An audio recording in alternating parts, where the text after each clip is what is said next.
Alright. I should be back now. If there's any other issues, I'm going to have to do something else. I have to reset something else. But alright, hopefully for now it can work. And I'll just sit here and just see who comes in. Alright, so there's just some sort of an issue, and if it persists, I have to go and reset something else. But it just was not letting me connect to the stream. But here I am now. There was some sort of an issue with the you know something was going on, but here I am. Oh, hello Sharon, good to see you. And if a problem, if it happens again, I have to go reset something. But for a moment, it went out, but I started this new one, and here I am. And also, so just starting over. So today with the trials that was watching, we had there's a guilty verdict, and the other trial, the first state murder trial, and I thought that was a good verdict. I think that's something that we all agreed on. That would be the thing. And I also, so with Karen Reed, it's a complete clown show. There's a lot of clown stuff going on with it, and we, there's a lot of wars going on over there, but we know chat wars. Yeah, that was awesome. Yeah, and it was a scared. Yeah, so it was good to finally see justice for Sadie. That was good. And right now, well, earlier there was Lori Daybell's trial, and she was being cringe today with her fake voice that she has, and Steph from that channel was saying about Steph was saying over there, the one from France, how Lori will have a certain tone of voice, and then it goes high and low. It kind of varies because she does it for manipulation. Oh, hello, Lynn. Good to see you. Welcome. And we have right here, so yeah, so I think that with Lori, she does use manipulation by the way she has the tone of her voice, and it is extremely cringe. I am not a fan of it. Oh, I saw her hair all around from the different angles, and I thought she looks completely like clown hair. Definitely. I think that she is a Timu clown. I remember Steph was saying how her ponytail looks like something. It looks like there's like a ponytail on the top of her head when there's nothing there, because it just shows how ridiculous her hair looks. And we were clowning on her because she was what she did, and she thinks she's a good person and she's done nothing wrong, but that is not true. Yeah, it did look like a deleted animal. That's true.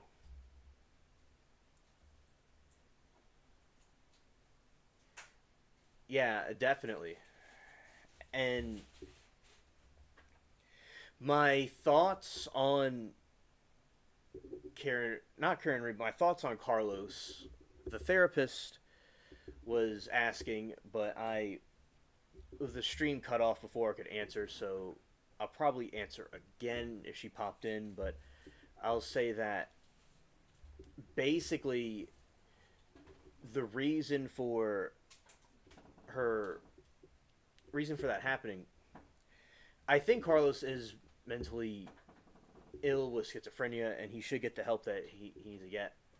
Now, there is some thoughts that maybe to some extent he did it intentionally, and he's using it to fake it. As I said, I don't. That there's theories about that all around, so I think that a combination of both probably would make sense, where he should get the treatment and he should have had treatment, but then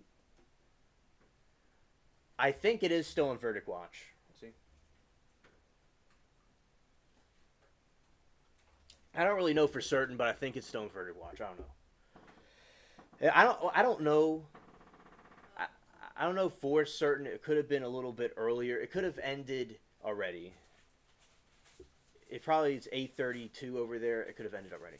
Oh, hello, Nomad. It's great to see you. I had to restart the stream because there was some issues with the stream key and something like that, but here I am. Oh, hello, Tasman. It's great to see you, buddy. Welcome to the chat. The spaceship too. That is what it is. That's also true. You're welcome to the spaceship. And yeah, so I think with Carlos did something wrong, of course, but at the same time, he should get some treatment for that. That would be good. And I like seeing a different chat and the different conversations that they have about it. And oh, Cat TV, hello again. I am back. Hello, Anna. Yeah, happy Friyay show. Yeah, definitely.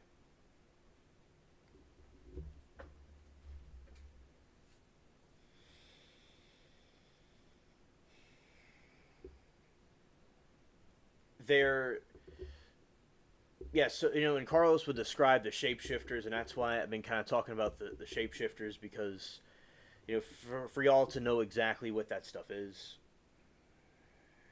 And it looks like Kat was yelling at Tasman earlier, and then Lynn is in the chat. So,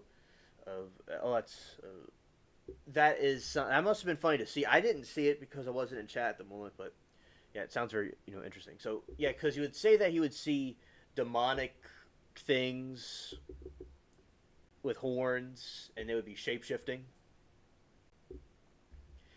That's what he would be seeing, and he would see that, and he thought he had to go and delete the thing that he was seeing, but with the schizophrenia, he thought it was something else.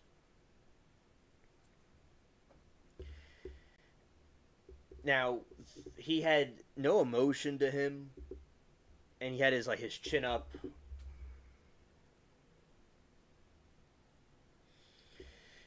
And he looked like he was trying to, like the cameraman said, he was trying to dominate the audience and the viewers as a joke, but they were saying he was on some medication that may have caused him to be that way.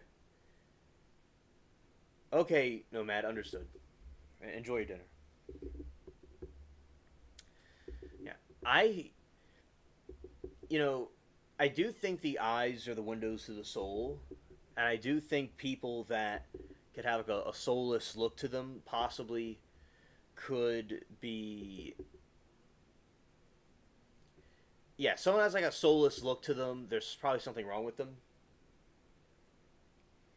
And people with, an angry look, kind of like some of the defendants that we see, are certainly people to stay away from. Because I do think the eyes can tell, about a person. Yeah, thanks.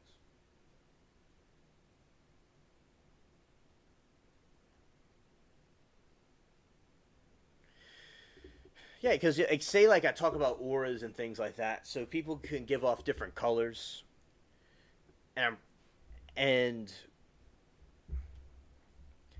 they they give off different colors. Like somebody might I might be friendly, they might be give off green and blue, and some other people I have a soulless look now, really cold, dead look. My bad. Well, Abby, you have been through a lot, but I believe that you're a cool person, and it's good in a way to have you, because we know if we have any trouble, you'll have our back. What I'm talking about is the people with the soulless look that have they're doing, bad things to, say to, men. I'm specifically talking about doing things to, women or something like that, or people that are trying to, Carlos, that are trying to be murderers and that kind of thing.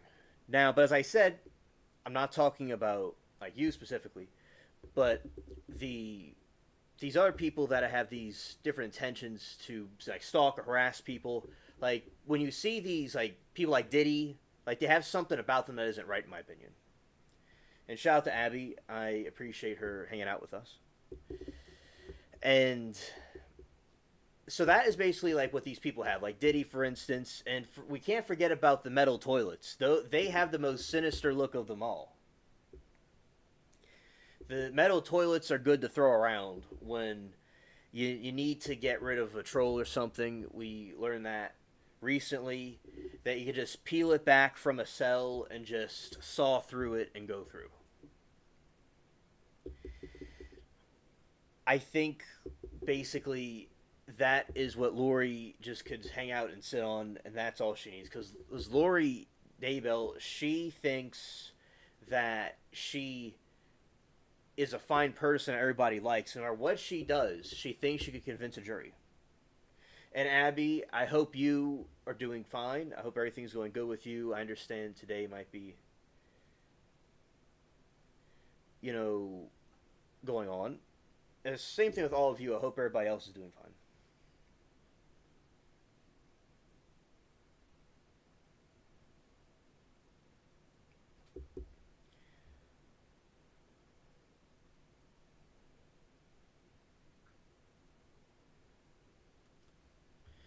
All right.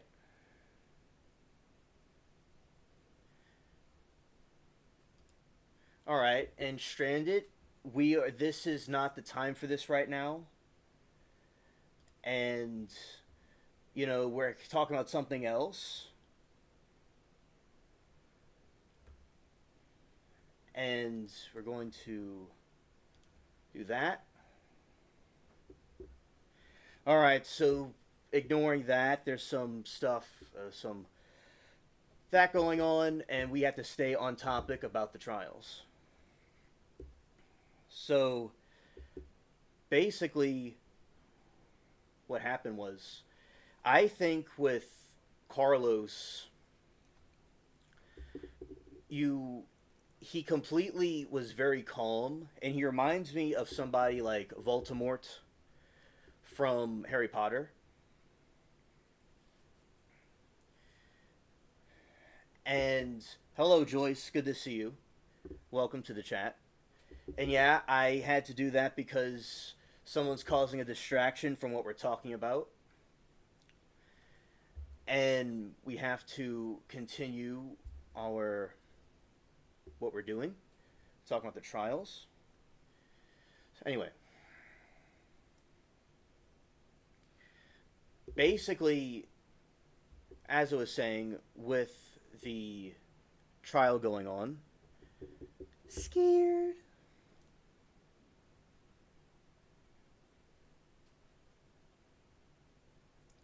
Scared. Yeah, I'm wiping others out, Abby. Absolutely. So,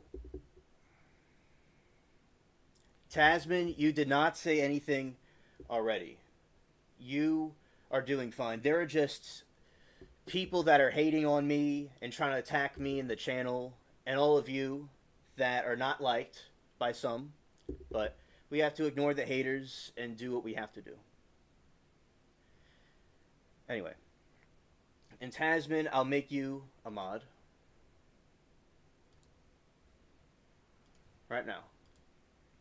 Yeah, so anybody trying to hate on us or trying to distract us from the topic, we are doing this other thing. All right. Yeah, and Tasman has to be the one to start something. I do agree. And basic scared. So with Lori Daybell, she basically looks like something deleted was on her head. Okay, Tasman, if you don't want it. I usually give it to people as an honorary thing for being at the channel. But if you don't want it, I will remove it so you don't have to do any work. If you don't want to, that's fine. Alright, so basically in my opinion, I think that with Lori, she certainly had her hair in a bunch and was acting like a fool. If he wants to be back in the mod squad, that's fine. If he wants, to, if he doesn't want to, I will. I took it away because he didn't want it. But if he doesn't want it, he could not have it. You don't have to do any work, Tasman. It's an honorary thing. It's an honorary thing. All right. So, and remember, Steph was talking about that at the trial, and Steph was saying how Lori's hair looked ridiculous, like there was like an extra ponytail on her head. Her hair looked ridiculous for her age.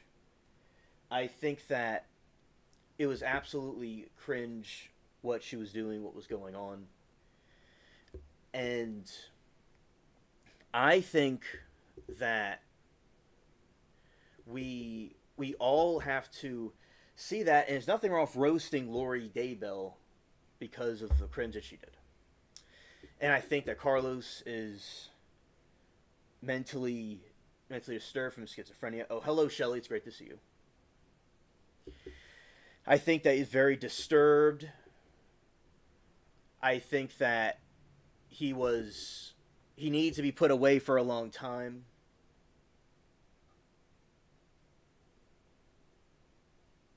She's an it girl, though, guys. Scared? Okay, I will take this honorary medal.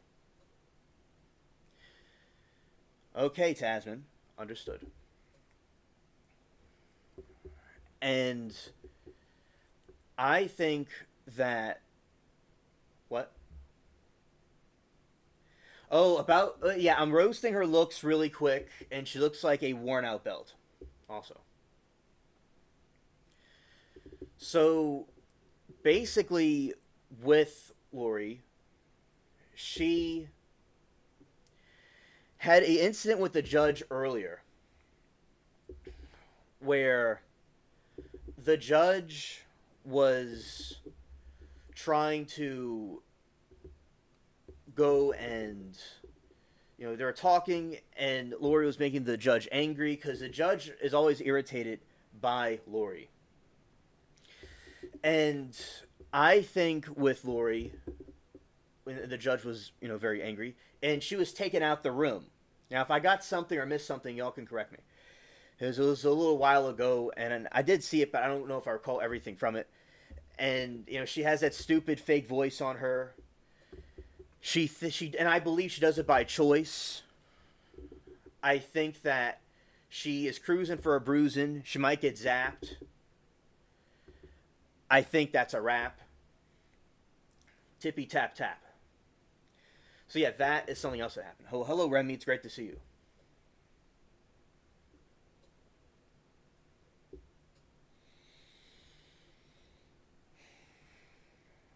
And Anna said, "Abs, no funeral. Hate him. Don't deal with the deletion. You're a baby. Just see much of it. It gets better." Now, I possibly might consider doing the game and talking about this at the same time. But certainly, we are going to go and have this. Of course, we're continuing this conversation. Another thing I want to bring up, it's a little bit political, but it's just something in the news, is that Elon and Trump are having a fight. They are beefing. And also, in the situation where he was beefing with them, there's these accusations against Trump, or we call the Orange Man sometimes, and they're saying that he was involved directly with the Epstein stuff, but, you know, both left and right are both saying that they don't have the evidence or the proof to really show that. So I think that we can see that, you know, that they are feuding, and some people saw it coming. Some people think the news and media is turning them on each other. But yeah, it's certainly a clown show, and they both should try to settle it privately, and they're making a big deal of it. Scared. She told the judge, "We'll stop this trial right now." Oh, okay. Thank you. I missed that part. So Lori was telling the judge what to do, and she told the judge, "We'll stop this trial right now." And that's very ballsy of her to say that. And I think that she is completely insane and rude, and she always wants to be in control of everything, because people with the type of personality that she has, they want to go and have control over the situations. They want to have control over everything. And also, when they do stuff like that, sometimes it slips out and they can't listen. So then they go and go on a rant, and he always has enough of her. He's a very cool, he's a very sharp look, he's a good looking judge, no homo. He's very handsome and cool. I like his personality, and yeah, his reactions to Lori is hilarious. Today he rolled his eyes and shook his head and was like, so yeah, he's very hilarious. So it was nice seeing that. It was very funny. And Abby says Elon and Trump are so funny. Epstein files, no way, cause Dems would have leaked, cause they hate them.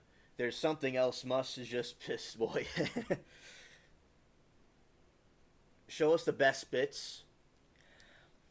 Okay, so I'll see if there's any clips of it, because I don't. It's such a long stream. I don't know if I don't have like the timestamps when these things happened, but I will go look later and see if there's any clips to show y'all. Right. Scared. And she also told him to stop yelling at me, and he said, "I'm not." Well, I think she needs to get her ears checked. She needs to get her Timu ears checked. And she can't be going and talking like that to the judge. And it's like she needs to get the ears cleaned out, because maybe with all the toilet paper and I think the metal toilet has her mesmerized and is pulling a trick on her. That's what I think. I think that she won't know what's going on. Because she's so far out, because the toilet hypnotized her, and she hears everything louder now. The metal toilet over there is like doing Zen on her and doing mind control.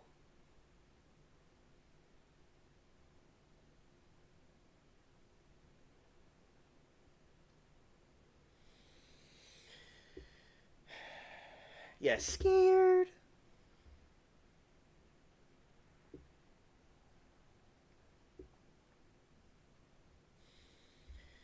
And Abby says, Anna Rising, babe, I'm going to tailor shop business crazy without will to delete the but F's.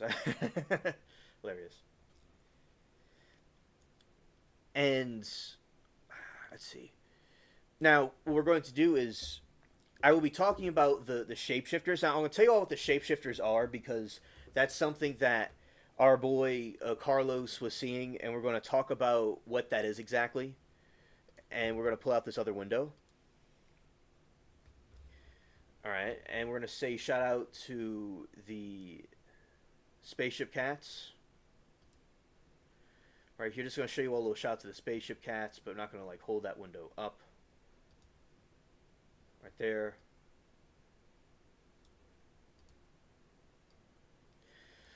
All right, so you have the spaceship cats, shout to them. Now we're going to go back to this side so it doesn't like overwhelm the... Yeah, it's a type of cryptid, but it's an ability. It's more or less an cryptid than an ability. Nomad said, thank you for starting earlier. Sometimes I can't stay awake when you start late. For me anyways. Oh yeah, well, I'm glad to start early. I think it's good for everybody if we start a little bit early. And I'm glad to see you all here. I appreciate every single one of you.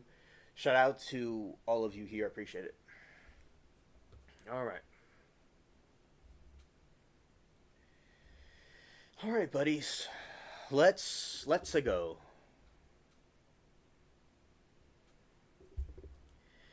So let's do the shapeshifters.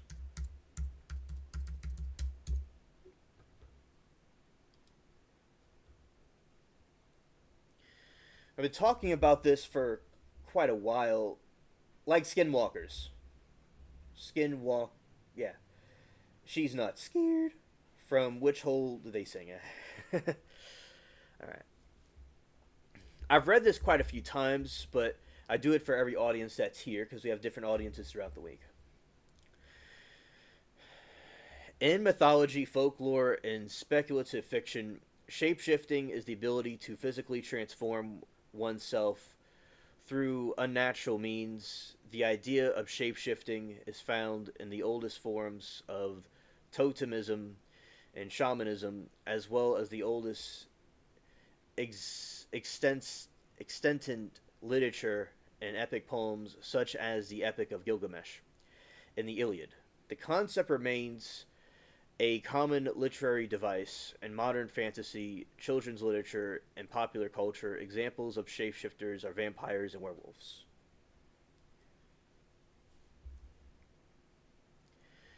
So vampires and werewolves are similar types of shapeshifters. So this is what Carlos was allegedly thinking he was seeing, and he also talked about lizard beings, demonic beings with horns.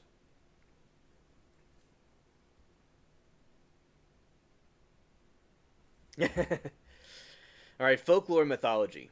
Popular shapeshifting creatures in folklore are werewolves, vampires, mostly from European, Canadian, Native American, early American origin, and the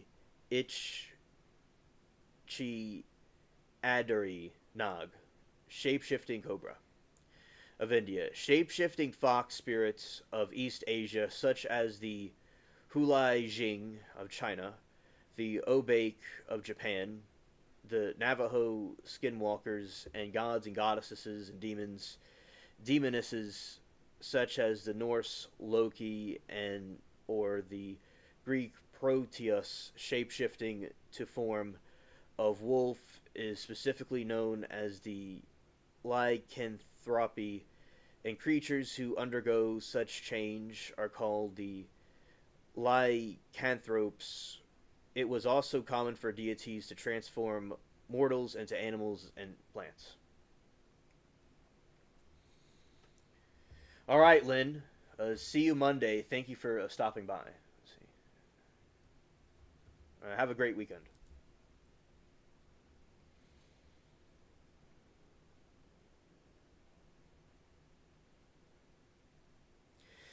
Abby, I did for sure. I did.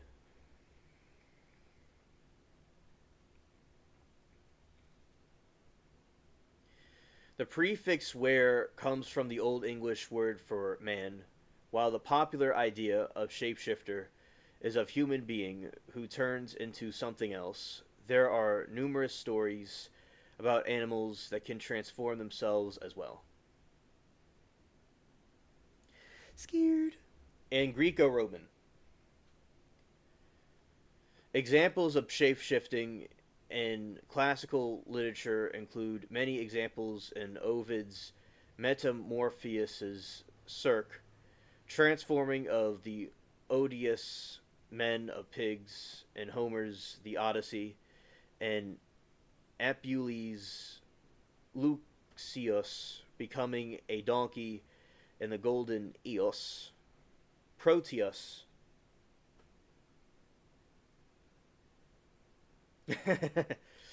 Hilarious, Abby. Was known among the gods for his shapeshifting. Both Menelaus and Aristeus captured him to obtain the information, and they succeeded by holding through many transformations. Nereus and Hercules were to find apples in the Hesperides of the same reason.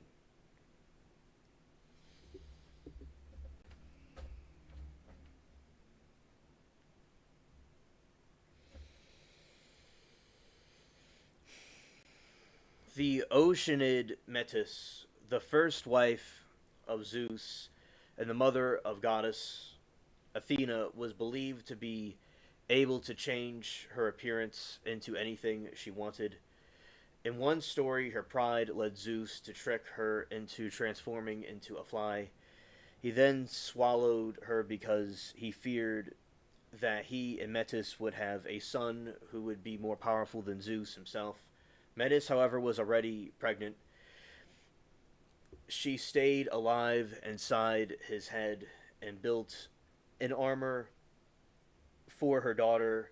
The banging of her mental working made Zeus have a headache, so Hephaestus clove his head with an axe. Athena sprang from her father's head, fully grown and battle armor.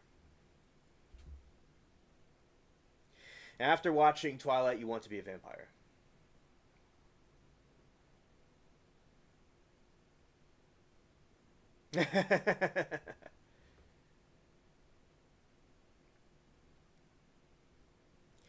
That might... Scared. We're gonna read the spells and become witches and warlocks and stuff. Alright.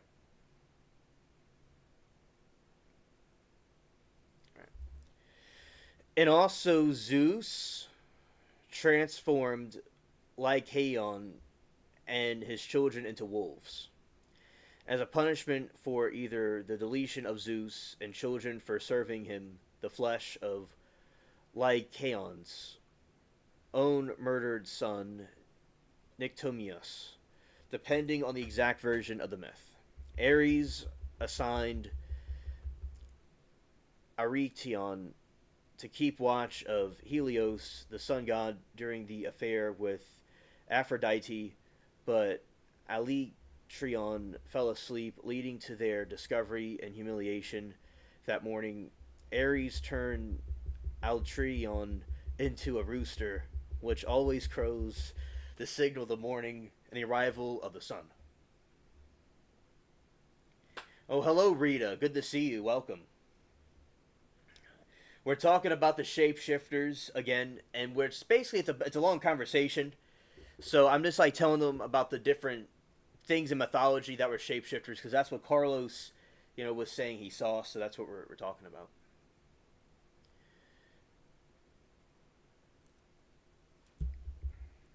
All right. Dementor transferred Asclepius into a lizard for mocking her sorrow and thirst during her search for her daughter Persephone. She also turned King Lynceus into a lynx for trying to murder her prophet Tripotlemus. Athena transformed Erycine into a spider for challenging her as a weaver and or weaving lapistry and insulting gods. She also turned Nyctemene into an owl, though in this case it was an act of mercy, as the girl wished to hide in daylight out of shame of being raped by her father. Yeah, the Greek gods.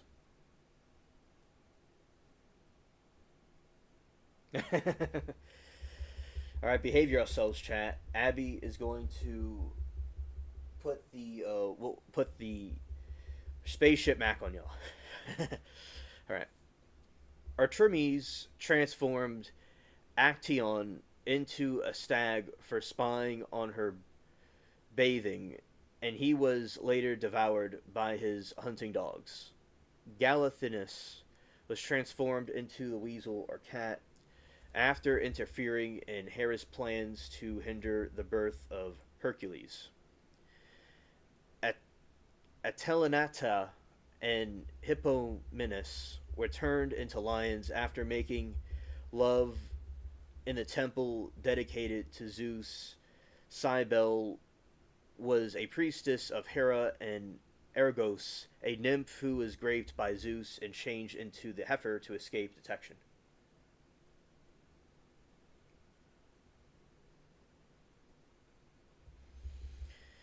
Hera pushed young Tiresias by transforming him into a woman, and 7 years later, back into a man. King Tereus, his wife Procene, and her sister Pilamolia were all turned into birds, a hoopoe, a swallow, and a nightingale, respectively.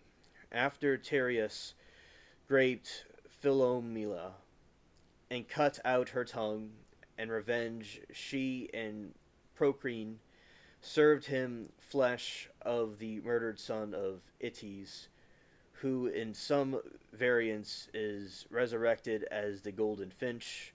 Calisio was turned into a bear by either Artemis or Hera for being impregnated by Zeus. Selene instead. Selene transforms Maya into a fly when she became a rival of the love Endymion.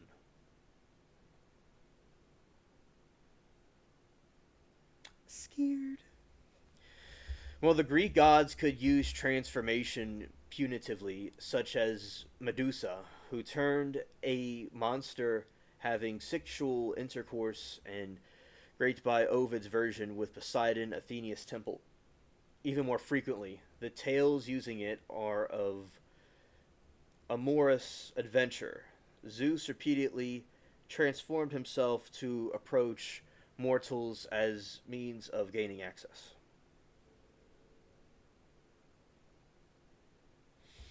Oh, hello, Moki. It's good to see you. Welcome. So, basically, what happened was we were talking about. Oh, hello, Rita's grandson. Well, welcome to the show. Rita's grandson's girlfriend. Okay, hello there. Hello there. Well, welcome to both of you. And what I do when I have new subscribers, especially those that I'm familiar with, I give them a wrench. So I'm going to give you all a wrench. You don't have to do anything. It's just an honorary thing as a thank you for being here. All right. So we're going to go to this one. Hello to both of you. Okay. So welcome. Welcome to the stream. I always love talking to Rita in the trial chats. Very sweet, very sweet. All right, Moki. So we're talking about the trials, but I think of Carlos. We're talking about a couple of different things like that. That's what we were doing. All right, Joyce. Yeah. Okay.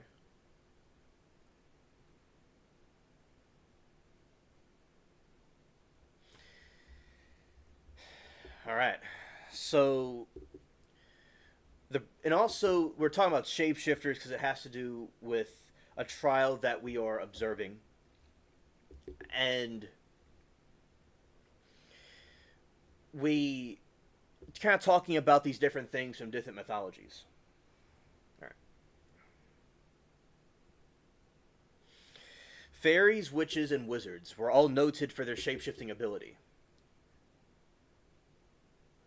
For instance, Merlin was a wizard I like talking about, and he was able to shapeshift into a badger or a bird. He was able to shapeshift into a couple different things.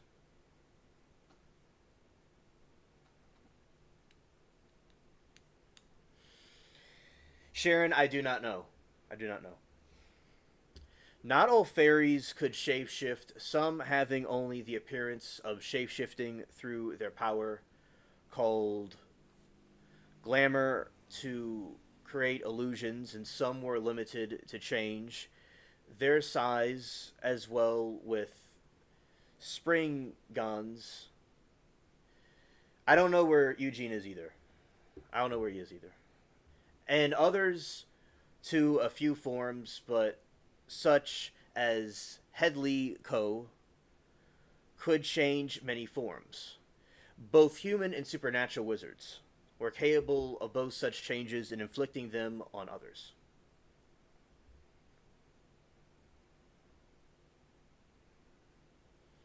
Yes, indeed.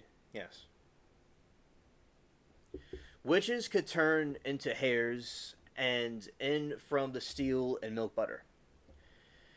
Many British fairy tales, such as Jack the Giant Deleter and Black Bull Norway.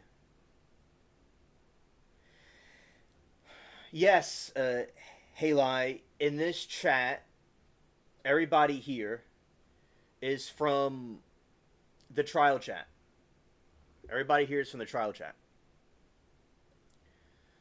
So, yeah, everybody here, we watch trials and we discuss them. Feature of shapeshifting. Because Carlos in the other trial was seeing this, and that is what we were, kind of more about the mythology of shapeshifting, because that's what he was saying that he was seeing. Maybe people at that time were seeing stuff like that back then. I don't know. But basically, in this era, we, it seems like the mental illness is causing people to see some of this stuff now. I do believe in spiritualism, and I do believe in God and stuff. And I do believe that there is another side.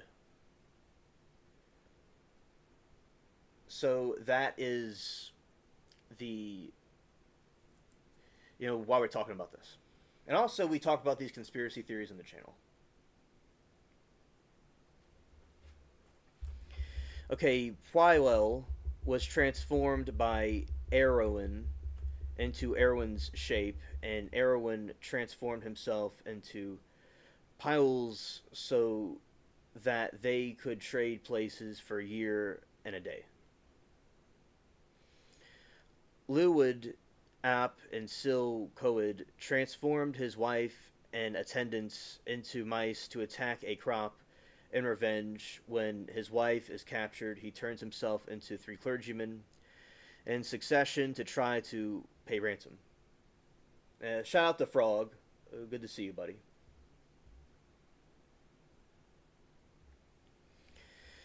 Math, Fab, Methonwe, and Gwydion transform flowers into women named Blodeuwyd, and when she betrays her husband, Liu and Lol and Gryfers, who transformed into an eagle, they transformed her into an owl. Scared. Over 50 in my country. I'm just usually luxury hotel with loads of restaurants and private weddings, DOs, and crash by the sea.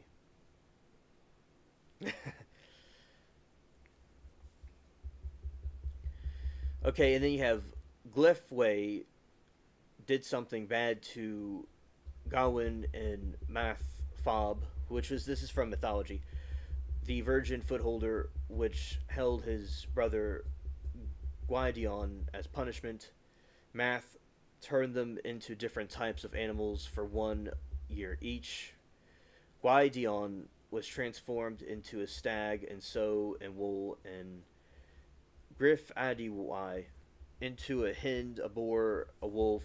Each year they had child. Math turned into 3 young animals into boys.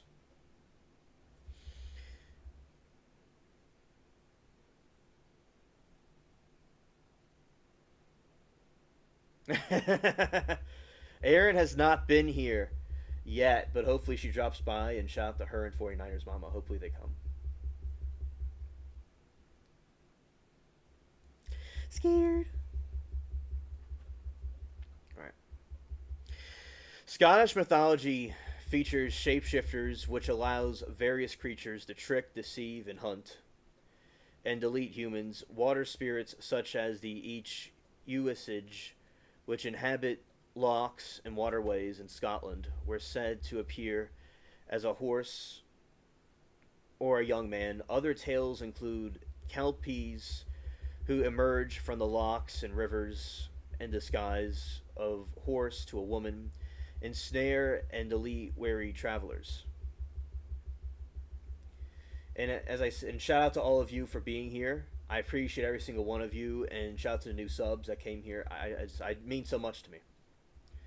I'm glad that y'all are sharing it with your friends and family. I appreciate it.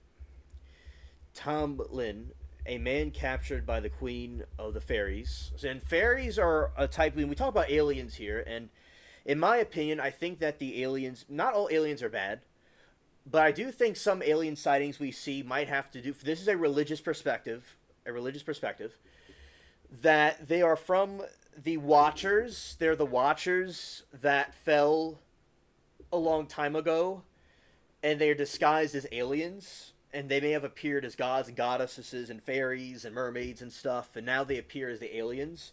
And maybe they're a product of them or creation by them. Like, I think that the mermaids, if they were real, hypothetically, there are some hybrid between those two. But those that may not be religious, I do think, say they're from another planet. I do think there are aliens on another planet. I just think that these aliens, some of these aliens may not have our best interest. I don't think so. And I think there's also good ones too. And I do think that the fairies and these supernatural entities, if they were real, are connected, in my opinion. The fairies is changed into all manner of beasts before being recused. He finally turned into a burning coal and was thrown into a well, whereupon he reaped in his human form the motif of capturing a person by holding him through all forms of transformation is common thread in folktales.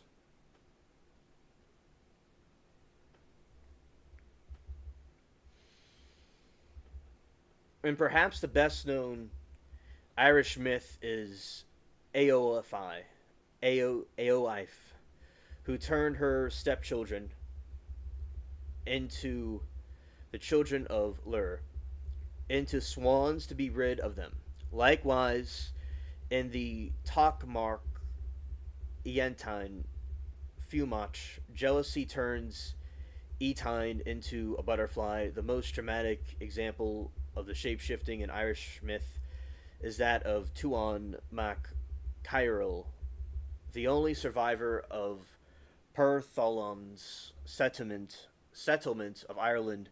In his centuries-long, he's been successfully a stag, a wild boar, a hawk, and finally the salmon before being eaten and reborn as a human.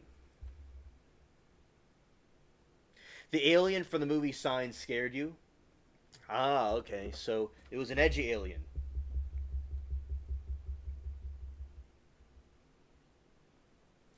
Oh, Frog, I'm glad that you like this chat more. Thank you. I'm glad that you're here. Yeah, because they like to put fear and stuff into us. I know it's just a movie, but the real ones like to put fear and things like that to us. Yeah. Oh, hello, Greg, my buddy. What's up, bro? We are talking about the Elon and Trump feud. We're talking about the Shapeshifters because it has to do with a trial that we're watching. Well, there's a verdict going on about it, actually. And today, trial news, Karen Reed had a good cross. Karen Reed, it was a good trial. We had another trial going on where the first state murder trial, the dude was found guilty. And it was a very active day, my friend. And Greg, you tell me the name of that anime you like. Again, I think I can remember it, but tell me the name of that anime we were talking about, and I'll finish it. I'll finish reading it to you. Yeah, shout out to Greg. Cool people. Setha Bada. The wife famous hero, Fionn Mac Cumhile, was changed into a deer by the Druid for Dorich when she spun his amorous interests.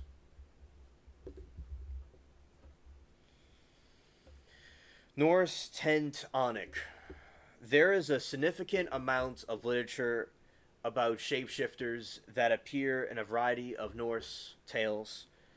In the Lok Asina, Odin, Loki, and taunt each other with having taken form of a female nursing offspring which they have given birth. Outlaw Star, thank you, buddy. All right, buddy, we're gonna get to that. We're gonna get to that one. All right. Inferner. Arrange Odin was turned into a dragon. Despite this, so they're able to shapeshift their genders. That's interesting. They're able to be transgendered, but they're able to completely shift their genders. Interesting. Odin's steed, Slipnir, which was the fast horse over to exit and also form of all she-wolf bear in Finir. Svid Dagger, angered Odin, who turned him into a dragon despite his monstrous appearance. His lover, the goddess Frisia, refused to leave his side when the warrior Hadding found the slough Sifperdurger in Frisia, cursed him to tormented by the tempest and shunned like the plague wherever he went. In the Hein du Ujo, Frisia transformed her protege Ottar into a boar to conceal him. She also possessed a cloak of falcon feathers that allow her to transform into a falcon, which Loki borrowed on occasion. So, like the Avengers and stuff, and those different things. This is from the mythology about that, and this is what they're able to shapeshift into. Yeah, Remy, chaos reigns. Shout out to the crazy ones, the troublemakers, the rebels, the round pegs in the square holes, and people that think differently. We don't like following rules on the spaceship. Yeah, absolutely. Shout out to chaos. Chaos reigns.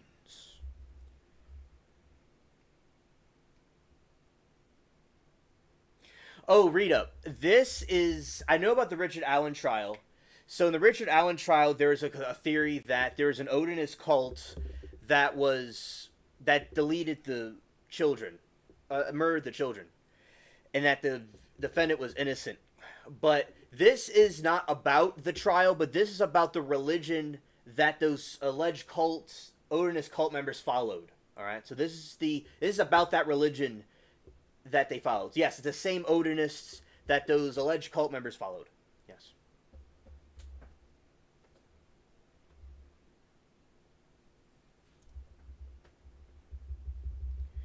Oh, Moki, that sounds very interesting. Yeah, send it to me.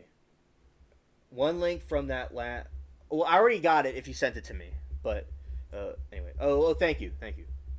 The last whistleblower, when you have time to look at it, is about a murder of the sentient AI being. Oh, okay. Let's see. Alright, let's see what this is about. I'm gonna put this in here and save it.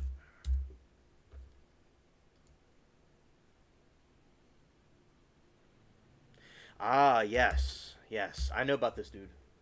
Thank you, Moki, so much.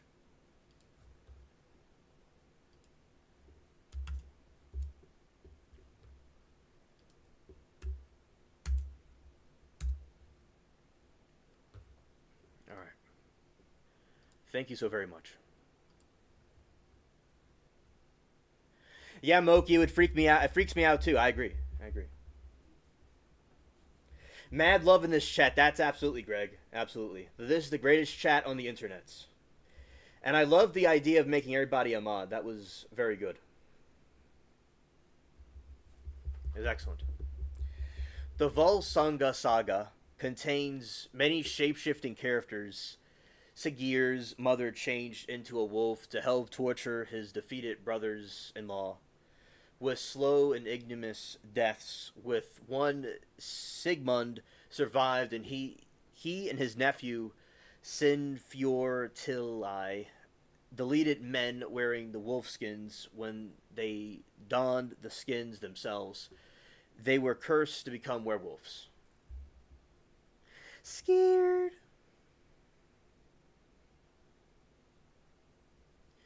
You're gonna have nightmares about aliens. Scared.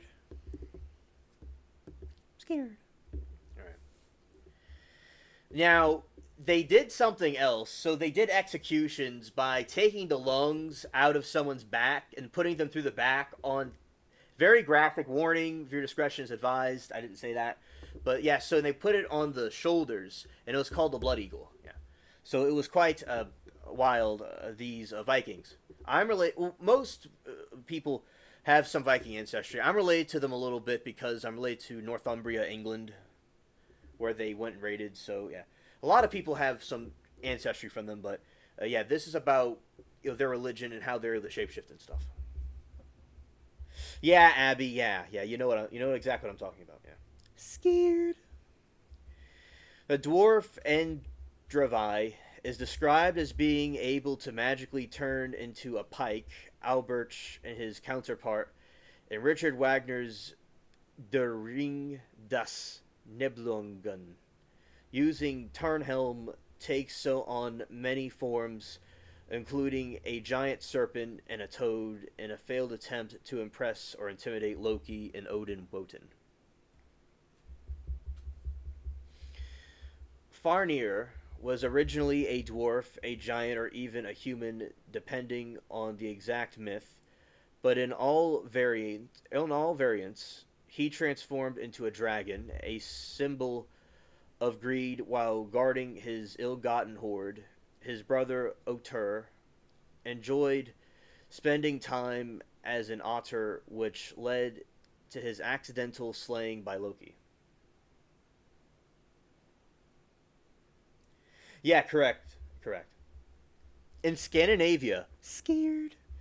There exists, for example, the famous race of she werewolves known by the name of Maras, women who took on the appearance of a huge half human and half wolf monsters that stalk the night in search of the human or animal prey.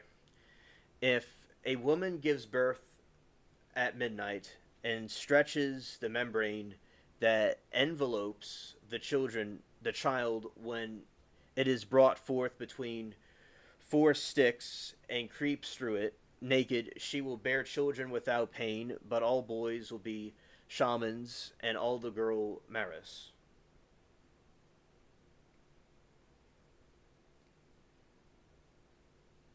Yeah, shout out to the nightmares. Even SpongeBob, he went into different people's dreams and he caused them to have nightmares because he went to their dreams. Yeah. The Nisei is sometimes said to be a shapeshifter. This trait is attributed to Hudler. Gunhild, Mother of Kings, a quasi historical figure who appears in the Icelandic sagas, according to which she was the wife of Eric Bloodaxe, was credited with magic powers, including the power of shapeshifting and turning at will into a bird. She and the center character of the novel Mother of Kings by Poul Anderson, which considerably elaborates on her shapeshifting abilities.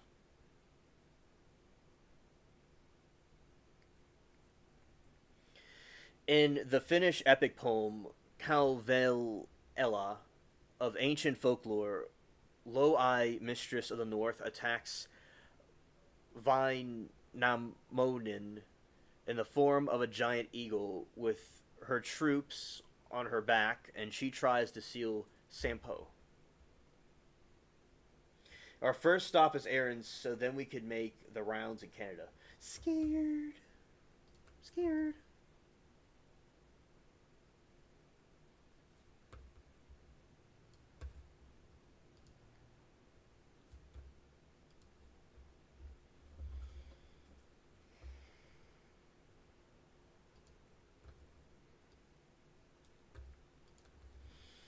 All right, you see this thing in the picture right here? And it says, Low Eyes, Mistress of the North.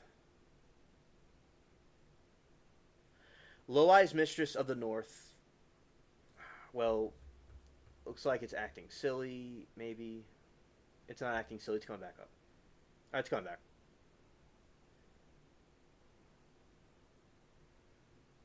Alright. You see that thing in the picture looks like a fallen angel? It looks like an angel or a demon looking thing. Because that's what I believe that they are. These type of creatures you see, like for instance right here, Low Eyes, Mistress of the North, attacking Vainamoinen in the form of a giant eagle, with her troops on her back as she tries to steal Sampo in the Finnish epic poetry of Kal Evelia by L.S.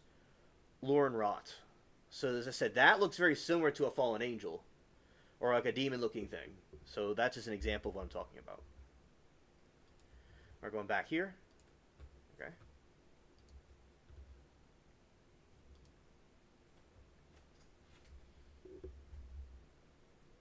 Let's see what the in Japanese. So we like talking about anime and stuff, and this is like in Japanese.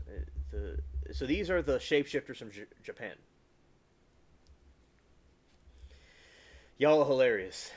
Shout out to y'all. I dream I'm skinny and 20 again. Classic shapeshifter. uh, and a shout out to you, Cat TV. Love to have you here with us. In Japanese folklore, Obake are a type of yokai with the ability of shapeshifting. The fox Kensun is among the most commonly known, but other such creatures include Bakin the Mujina, and the Tanyuki. Scared. So those are some shapeshifters from Japan. All right. In Korean mythology, also contains the fox the ability to shapeshift, unlike its Chinese and Japanese counterparts. Iho is always malevolent and relevant in Kumiho and the Kum-Iho as 9 nails, and she desires to be a full human. She uses her beauty to seduce men and eat their hearts, or in some cases livers, where the belief is that 100 lives would turn her into a real human. I stumped 4 toes and I felt good. Hilarious, buddy. Hilarious. I like to stub my alien toes, and it always is a euphoric experience because I like pain. Scared.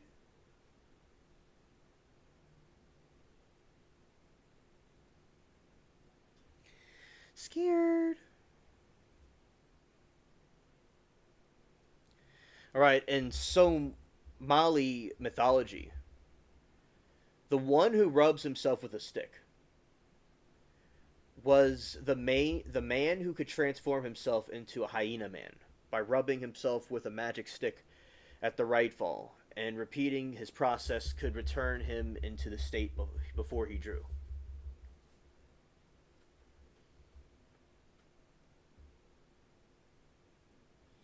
Okay, okay, Moki, okay. Understood. Hope to see you back soon. Alright.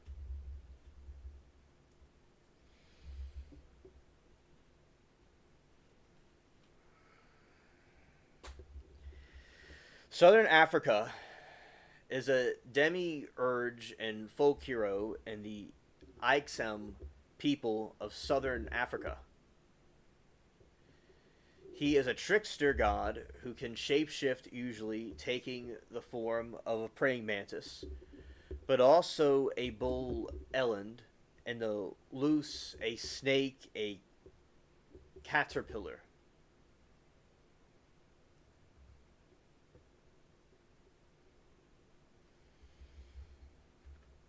Native American, a Pookwidgee is a human-like creature from Wampanoag folklore said to appear and disappear at will and shapeshift. South American Amazon River dolphins are curious and lack a fear of foreign objects, are apex predators and male Amazon River dolphins. Very physically aggressive during their mating period, particularly around the courtship practice of object carrying. Look at the Japanese cryptid for a moment. I think we've talked about this before on the channel. And I'll get for Gregatron. I'm going to get into this anime that him and I like to talk about, that he likes me to read about. We'll go into after this one right here. All right, the yokai are classic of supernatural entities and spirits in Japanese folklore. The kanji representation of the word yokai compromises two characters that both mean suspicious and doubtful, and while the Japanese name is simply the Japanese transliteration or production of the Chinese term of Yao Gaiui, which designates similarly strange creatures. Some Japanese commentators argue that the word yokai has taken on many different meanings in Japanese culture, including referring to a large number of uniquely Japanese creatures.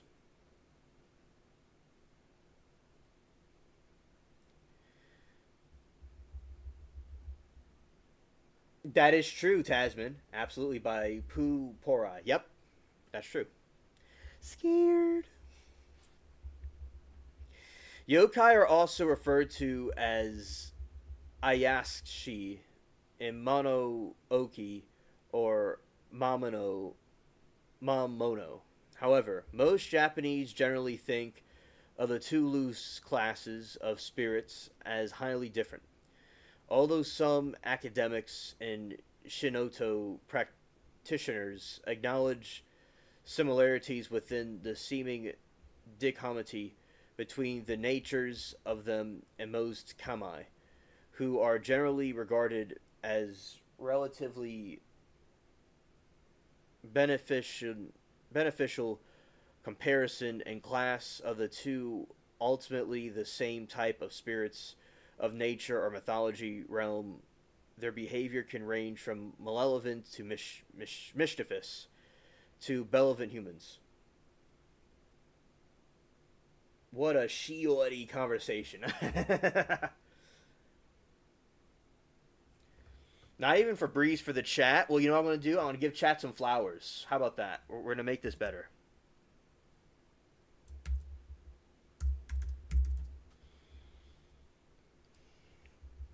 I'm going to give chat some flowers.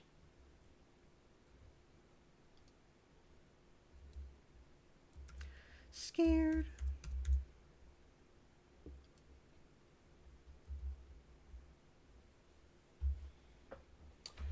Well, thank you, Cat TV.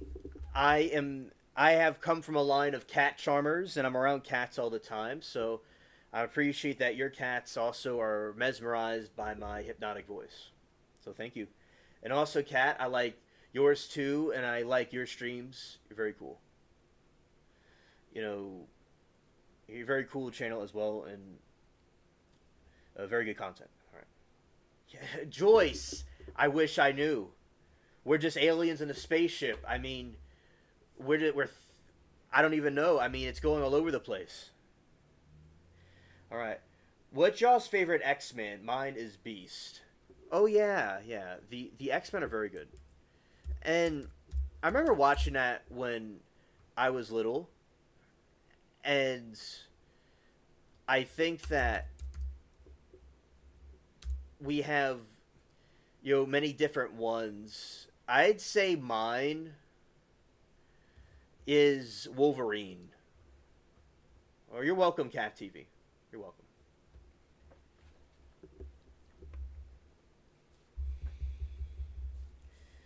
So yeah, well, I like Wolverine.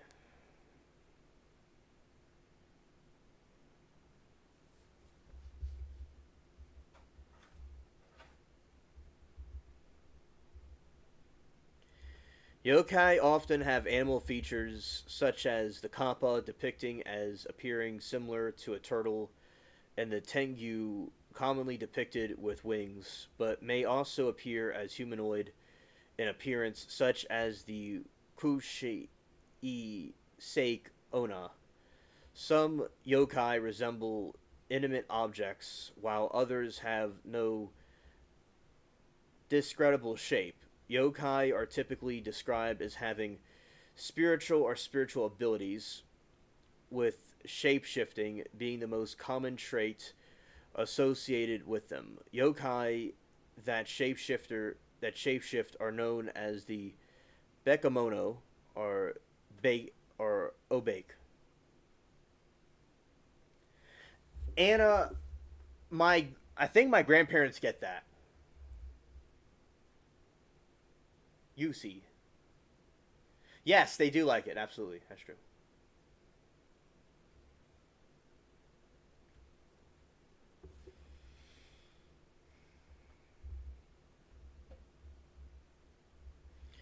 Japanese folklorists and historians explain the yokai as personifications of supernatural or unaccountable phenomena to their informants.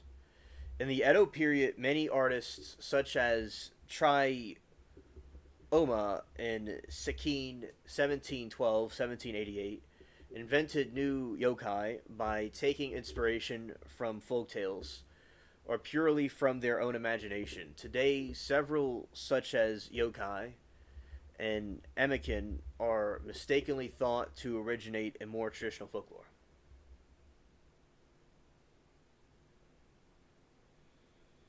Oh, they like that, Anna. Okay, understood.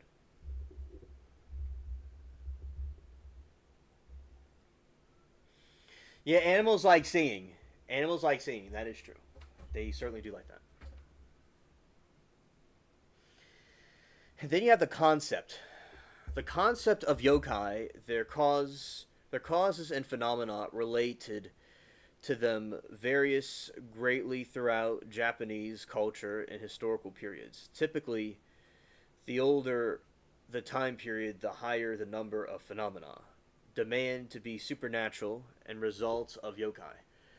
According to Japanese ideas of animism, spirit like entities were believed to reside in all things, including natural phenomena and objects such as spirits, possessed emotions, and personalities. Peaceful spirits were known as Negai Mitama, who brought good fortune.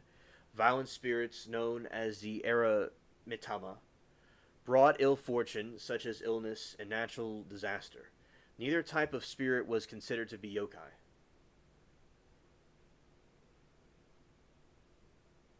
No. Meow, meow, meow. One's ancestors, and particularly respected departed elders, could also be deemed to be Nigai Mitama. Occurring status as protective spirits who brought fortune to those who worship them.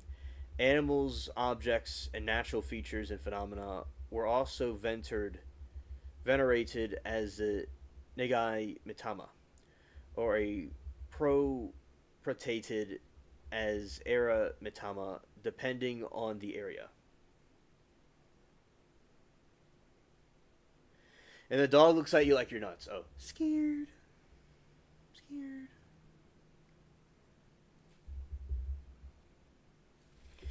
My favorite Star Wars character, it's a very complicated one. I think that Darth Vader and how he was able to overcome the dark side. And also, I admire his passion for who he loved. But at the same time, though, I would have to also say Obi-Wan. Because as first it's Darth Vader, then it's like Obi-Wan. Because he was tempted by the dark side a lot, and he overcame everything, and he never fell to it in the first place. And he was a wise guide to the young Luke. And I think with Jedi and Sith, I think both of them have good ideologies if they're done in balance. Like one is, it's a yin and a yang. Like I think that the Jedi and Sith by themselves are not good, but with each other, attributes of both are fine. So that is my opinion about that. And I have to say though, Yoda's a classic. He's certainly a classic, and he talks funny. I mean, he talks in a cool way. Has anyone ever asked me to sing the national anthem? There's your sign. Hilarious. Joyce, hilarious. One's ancestors, and particularly respected departed elders, could also be deemed by the... And despite existence of harmful spirits, rituals for converting Era Mitama into Nia Mitama performed. Aiming in cool malevolent spirits prevent misfortune and elevate the fear arising from the phenomenon. Now, thank you, Greg.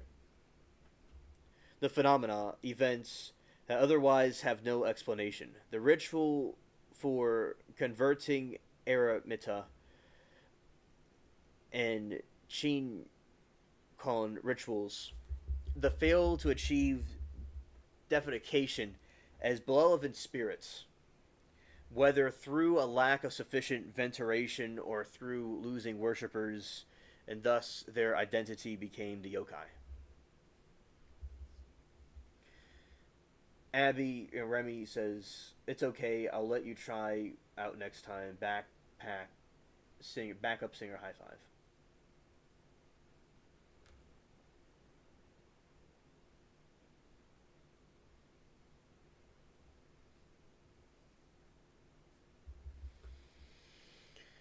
All right, continuing.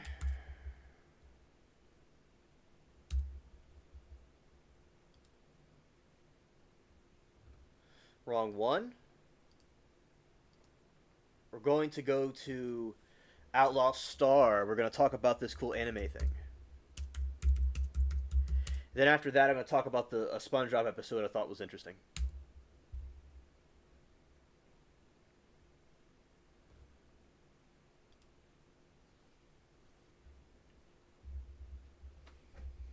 Let's talk about what the Outlaw Star was.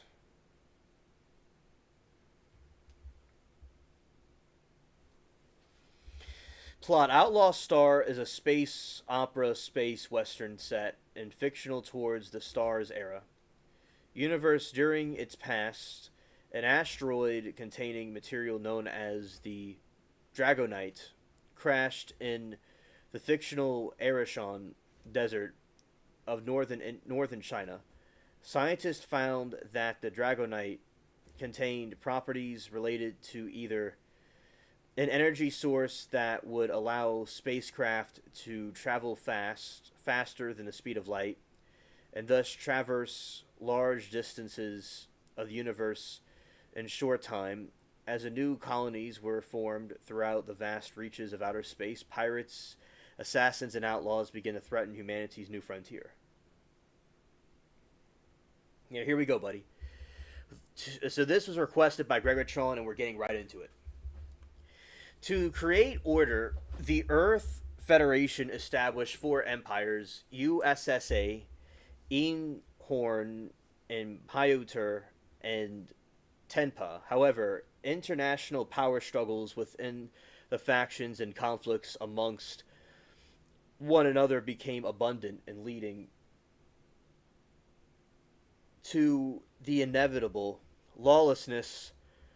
The storyline starts shortly after an infamous outlaw named Hot Ice Hilda flees from the Ki pirates branch of the Tenpa. Hilda has stolen from them a highly advanced prototype ship dubbed the XGA-15A-1 JAS-II, and suitcase containing a bio-android called Melfina, the only being capable of interfacing with the ship.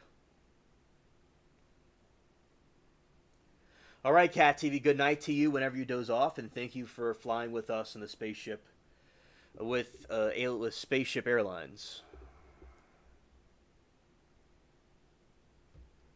Outlaw Star opens on the backwater planet Sentinel 3, which the protagonist Gene Stairwind and his 11-year-old business associate and best friend James Jim Hawking run a small jack-off all-trades business after the two take a job as a bodyguard for a disguised Hilda and engage in a brief skirmish with the Ki pirates. Gene and Jim find themselves the owners of the XGP 15A-11, which nicknamed the Outlaw Star, and caretaker of Melfina. Though Hilda deleted in the process, Hilda reveals that the ship's true purpose is to locate the galactic Lee line, Genga no Ryo Mayuku, galactic dragon vein, a place which popular claims is a holder of immense treasure knowledge and power throughout the course of the series. The crew grows to include the kimono garbed contract deleter and the Catrol alien Catgirl Ashana clan.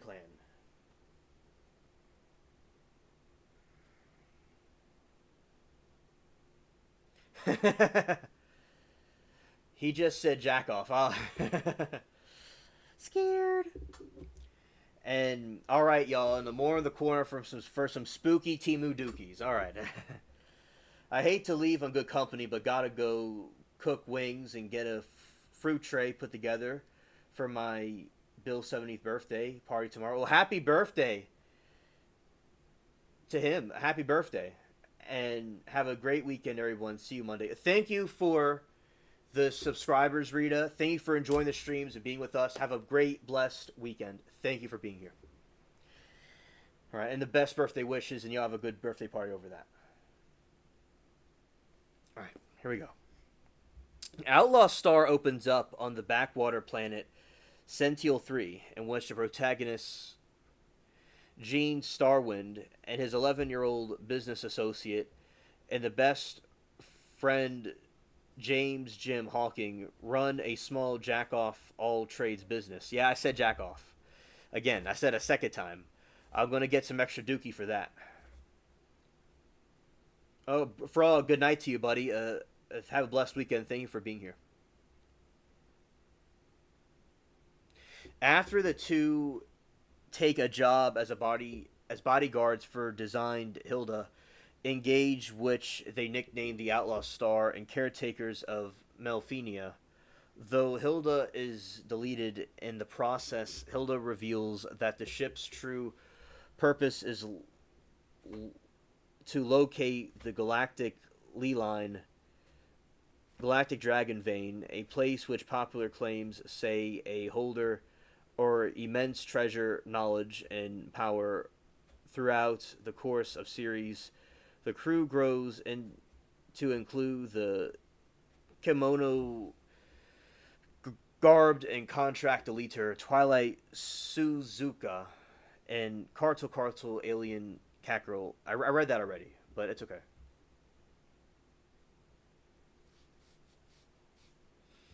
Alright, the Outlaw Star manga series and animated television series are paced differently.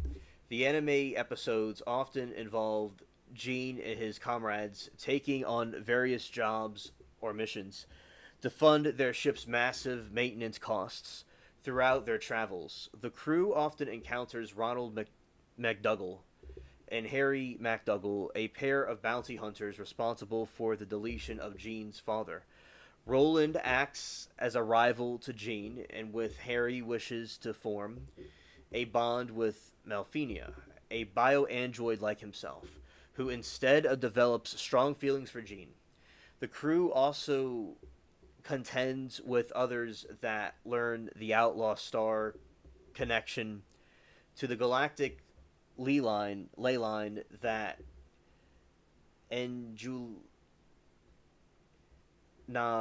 Eugenin Khan, a scientist wishing to gain omnipotence, though Leyline, the Lord Hazonoko,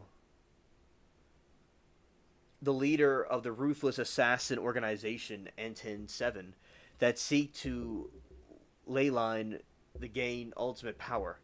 The series climaxes when all parties meet the physical plan of the ley line in the end.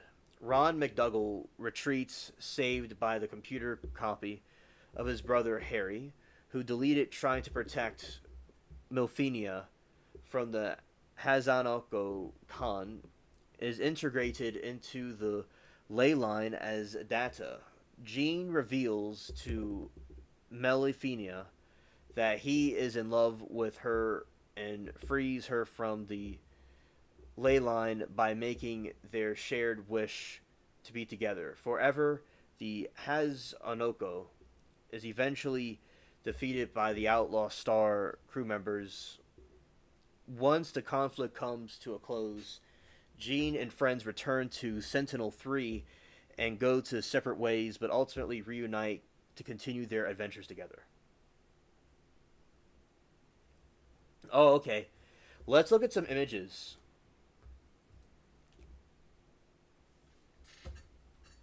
Let's look at some images right now. So we're going to go here. And this is a poster from the show. Take myself out the way. Alright, that's a poster from the show. And I'm about to show you all some more.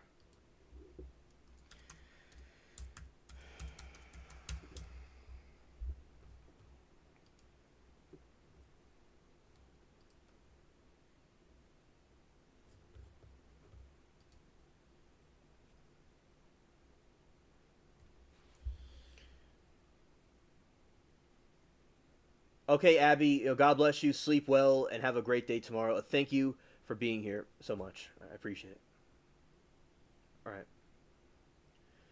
I want to say that y'all are just amazing chat, and I appreciate every single one of you. You know, y'all that choose to be here and stay with me, I appreciate it. And you know, those that have to go to bed, that's fine. That's awesome. But for y'all ever like coming to the stream in the first place is what I mean. You know, that y'all came and hung out tonight is very cool. But y'all can leave at any time. Yeah, happy early birthday to Rita's parent. Yeah. So Abby, you know, thank you for being here when on the stream. All right, so there you go. That is the Outlaw Star. Those are some of the characters. Right here, all on the screen.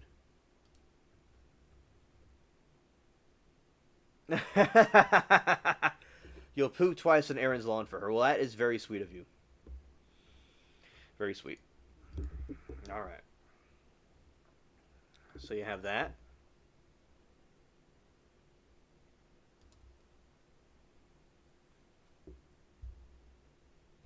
Tazin says, good night all. Looks like I need to clean the back seat. Somebody sheet in the back seat. Who does that? Have a great weekend all. Cheers. Oh, Tasman, have a great weekend, buddy.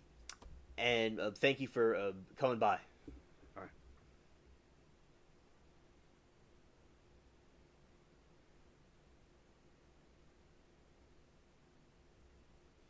Oh, thank you, Greg. I appreciate that so much. I appreciate the compliment. It means a lot. All right, so you got these cool people in space doing their thing, hanging out, right? And then you have this over here.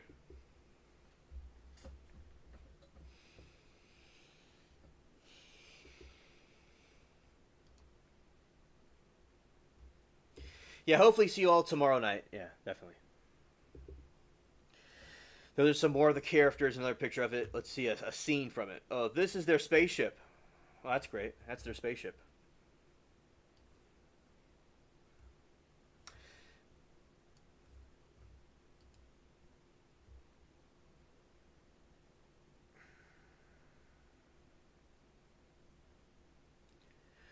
Oh, yeah, thank you for the 20 likes. Thank y'all, everybody. I appreciate y'all for the likes. It means a lot to me. I never even knew that I was going to be a streamer. I never knew that. Oh, Cinderella's about to turn into a pumpkin. Oh, Lord. Scared. Well, yeah, it's good that we did the earlier live. It's good we did it earlier. Oh, good night, Nomad.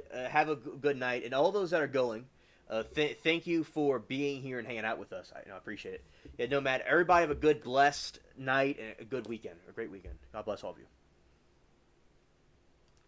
Oh, that's funny. You see, these animes are so funny when you have these people chilling. Oh, I will. All right, and you too. Okay, understood. Yeah, see, I love their faces when they're eating an anime and then they stop and they change their look. And that is just the most amazing thing to me. Like, the artwork is so amazing.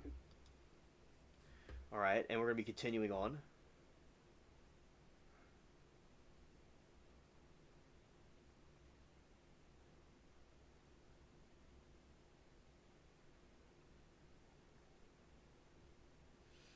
Read this too.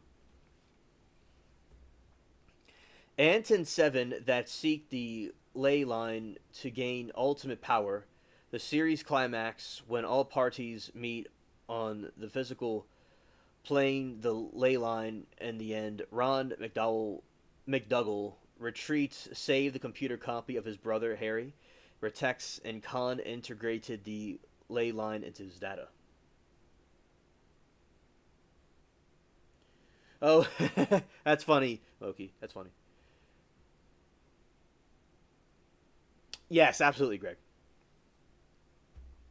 With her and frees the ley line by making it their shared wish to be together forever, and Hazanko is eventually defeated by the Outlaw Star crew members. Once the conflict comes to a close, Gene and his friends return to Sentinel 3 and go to their separate ways, but ultimately reunite to continue their adventures together. Now we're going to get into the production. Outlaw Star was created by Morningstar Studio. Ito was the manga's director, writer, and chief artist. The Ito was aided for his duties by Hajime Ayat a pseudonym of writers in Sunrise. The Outlaws who contribute to the work include producer Kenzo Tomita, starship designer Shoji, and Kawamari. Character concept and imagine board illustrates the Yutaka and Minowa, and the Hichami Jingbuji, and a team of production designers and assistant artists. Outlaw and Star takes place in the toward the starship.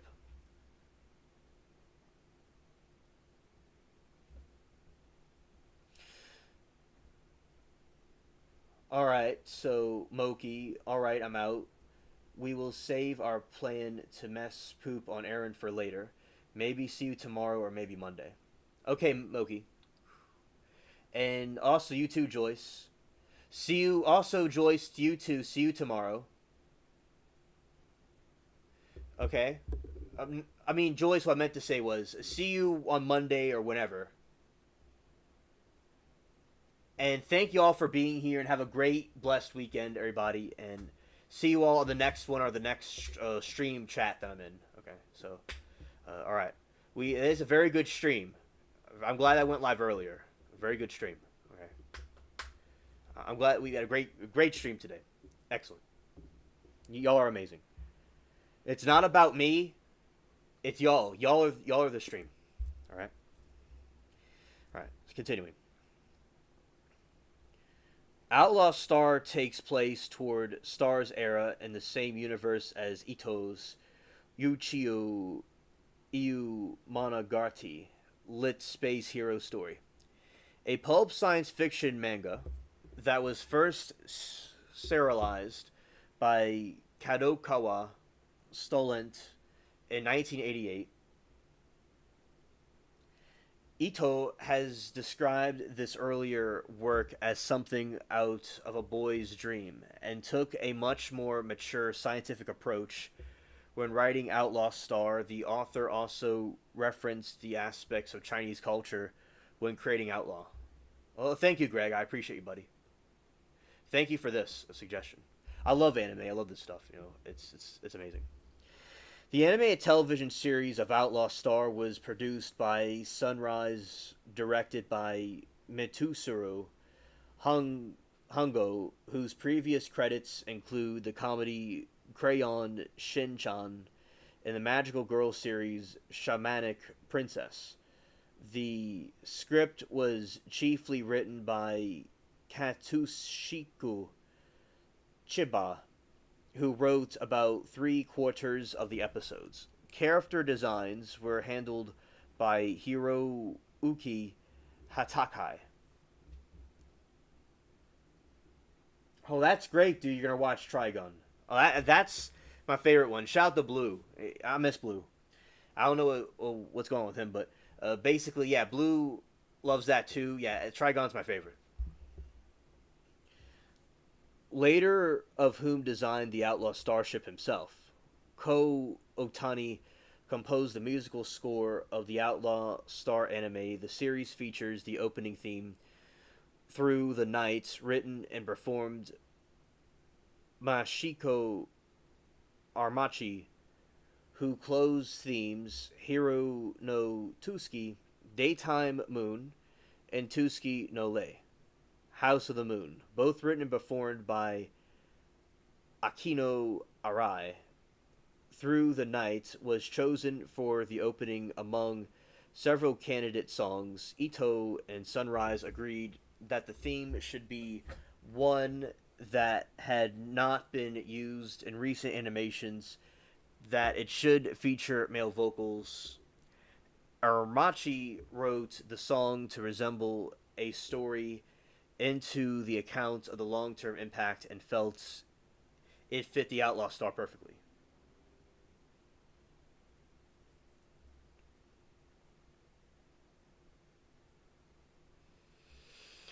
Manga. Outlaw Star was serialized in Japanese mythology in Shusha magazine Ultra Jump between 1996 to 1999. A total of 21 chapters were published, and 17 of these chapters were compiled among three Tank Oban collected volumes released in Japan from August 1997. Hey, Duke, good to see you, my friend. Shout out to the legend himself, and I hope you're having a good Friday. And thanks for dropping. Thanks for being here. 1997 to January 1999. Each volume also contains information on the series universe, detailed spaceship and planet descriptions, characters, profiles. A Chinese version of the manga was published in Hong Kong by Sharp Point Press. The series also has been published in German, Italian, and Planet Manga. No official English translation of Outlaw Star exists, though Morningstar Studios' officially website suggests that it was released in the United States and was planned at one time. Anime. The 26 episode anime adaptation of Outlaw Star begins broadcasting in Japan on TV Tokyo from January 8, 1998 to the end, and ended on June 25, 1998. Though the broadcast began on January 9, as it was in a 1:15 a.m. time slot, the series was licensed Bandai Entertainment. The English version was produced by ZRO Limit Productions and was aired in the evening of Tan Anami block, beginning on January 15, 2001 and ended in February 21, 2001. The broadcast of the show was heavily edited due to its adult content, profanity, and removed scenes with violence.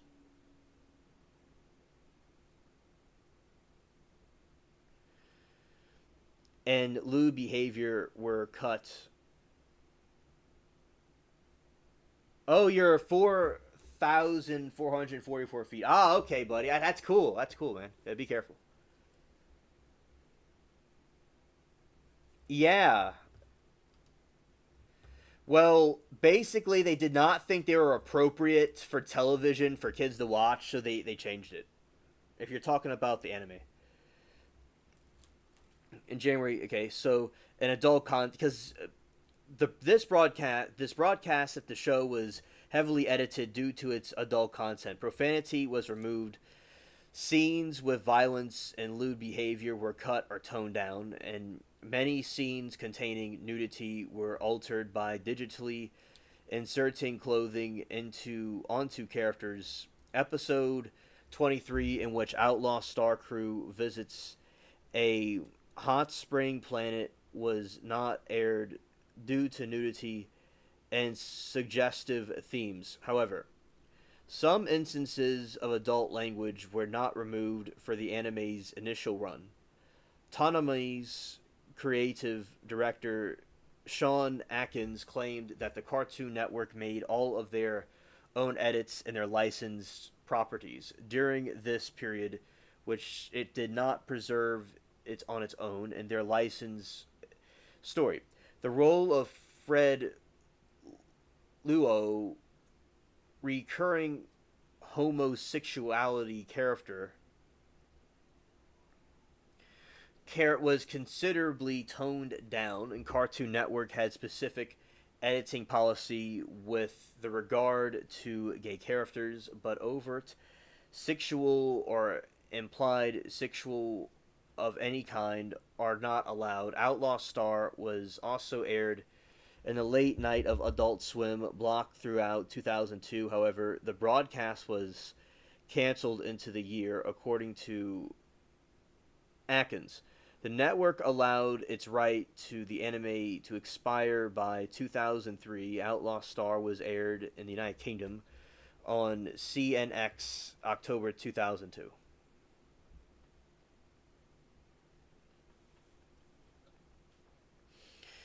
Bandai released the 13 episodes of Outlaw Star on DVD in Japan on August 25, 1999, and the remaining 13 episodes on November 25, 1999. A Japanese remastered DVD box set containing the entire series was published by Bandai on September 22, 2006.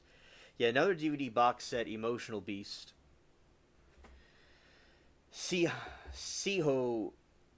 Bokyo Outlaw Star was released in Japan on September 24, 2010. Bandai released the series in North America in 3 DVD collections, September 1, 2000, February 14, 2001, March 6, 2001. Outlaw Star Perfect Collection box set, a DVD completion of the entire series, was released on September 10, 2002. The series was again re-released in March 28, 2006 as the Outlaw Star Complete Collection. Outlaw Star additionally received DVD releases in Australia and New Zealand by Madman Entertainment on June 23, 2004, and the United Kingdom by Bees Entertainment in April 25, 2011. Following the closure of Bees, the show was re-licensed to Anime Limited, who would re-release the series in 2013 at Otakon. 2013, Funimation and Sunrise had announced that they have rescued. Aaron, you missed it. You missed. So Moki wants to give you some dookie. 2 dookies. And she was looking for you the whole time, but it looked like you came in when she went away.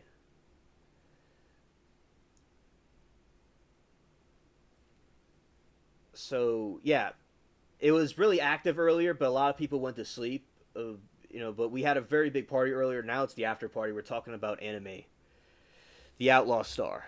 All right. Anyway, and Aaron, I hope you're doing fine. I hope you're doing great, and I'm glad that you're here with us. Thank you. The Outlaw Star Perfect Collection box set, a DVD compilation of the entire series, was released on September 10, 2002, and the series was again re-released on March 28, 2006.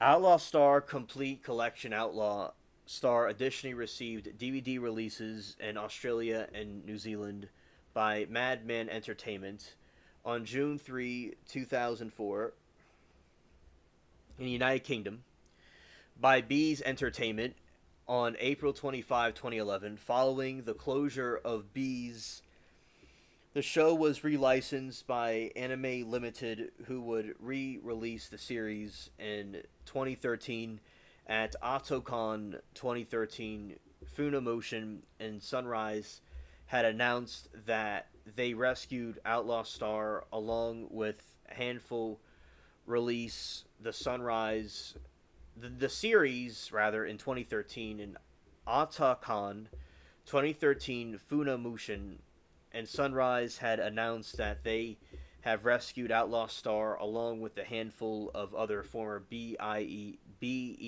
titles.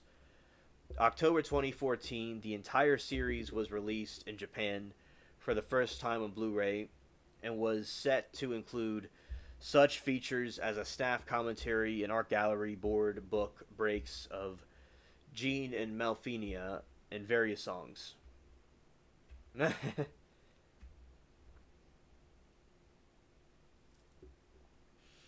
We're gonna have to give Dookie to Aaron. Scared.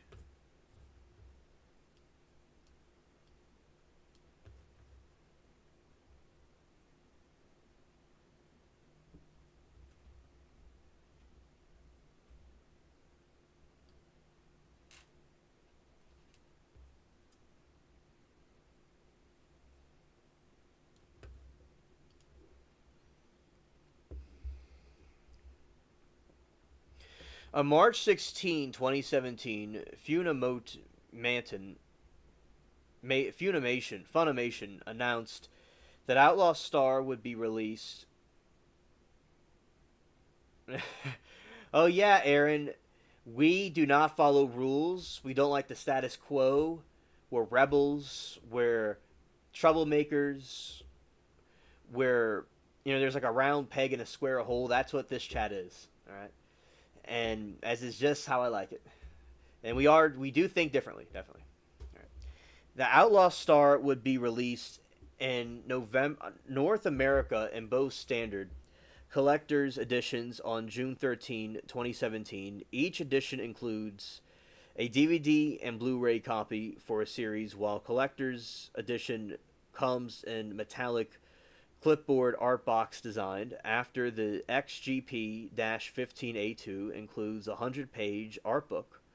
Following the Funimotion's accusation of the series, it aired again on Cartoon Network as part of Adult Swim on Toonami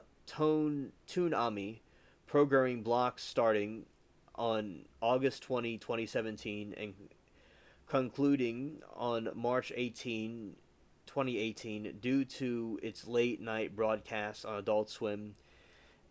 The anime was aired with fewer edits, including the U.S. television premiere episode 23. Well, glad you feel at home, Aaron. Oh, Lori's trial, yeah, she got herself scolded.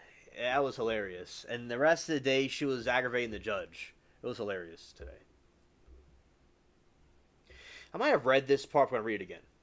On March 16, 2017, Funimation announced that Outlaw Star would be released in North America in both standard collector's editions on June 13, 2017. Each edition includes a DVD, a Blu-ray copy of the series, while collector's edition comes in metallic clipboard art box designed. After the XGP 15A2 includes a 100-page art book following the Funimation's acquisition of the series. It aired again on Cartoon Network as part of the Adult Swim and Toonami programming block starting on August 20, 2017 and concluding on March 18, 2018 due to its late night broadcast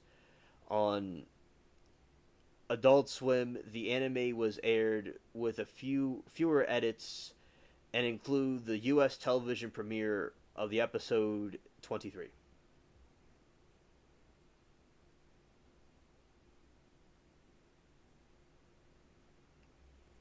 Yeah, Abby's excellent at getting the party started. Definitely.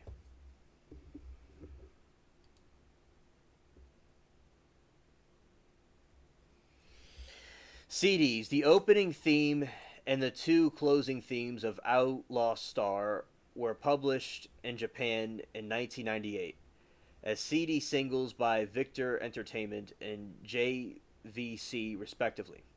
Victor Entertainment published a 2-volume original soundtrack for the series on March 31, 1998 and June 24, 1998. The CDs consists of a total of 61 background and vocal music tracks, another 2-disc album containing the several drama tracks of Sahio, Bukyo, and Outlaw Star sound scenario tracks, was raised on August 21, 1998. I missed a lot of Lori Didn't See It from after lunch. Can go back and see what I missed. Saw clips of the judge throw her out. He even stood up. Yeah, that was funny. That was funny. And there was a time when she asked a question, he was like this. And she was questioning the witness, the guy with the PTSD, and she's just talking this very stupid voice, and Steph was saying about how her voice will go from high to low as a manipulation tactic, and that's all that she does. That's all she does, basically. It's just, Lori's all about manipulation. Aaron said, honestly, that was the best. I yelled out loud and had to explain to my husband I was laughing so hard. I missed after last break, so I'll catch up this weekend. Okay, Aaron. Understood.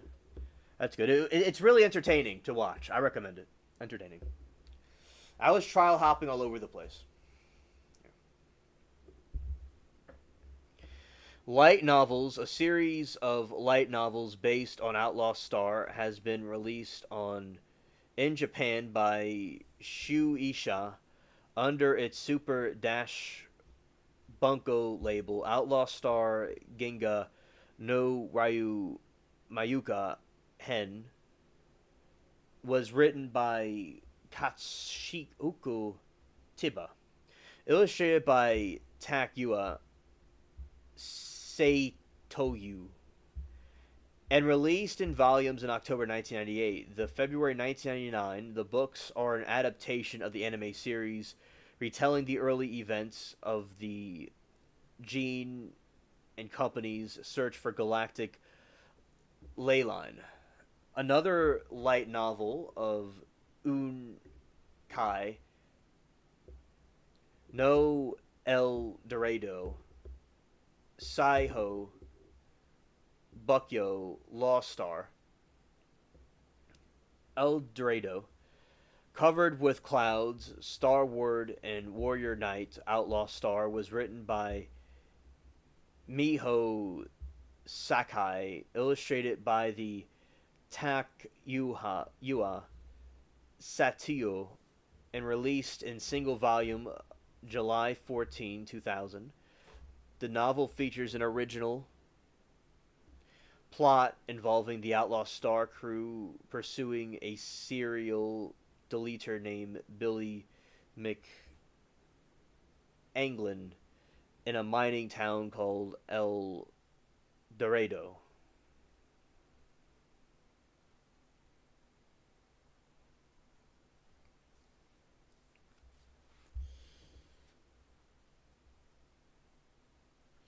Aaron, Brandon did so good given the person who wanted him deleted was grilling him for hours. He did amazing. He's a trooper. He clearly has PTSD, but he was a trooper, and he kept his calm and his cool. I think he did a great job, and I really feel bad for what he went through. But yeah, he has balls of steel, definitely.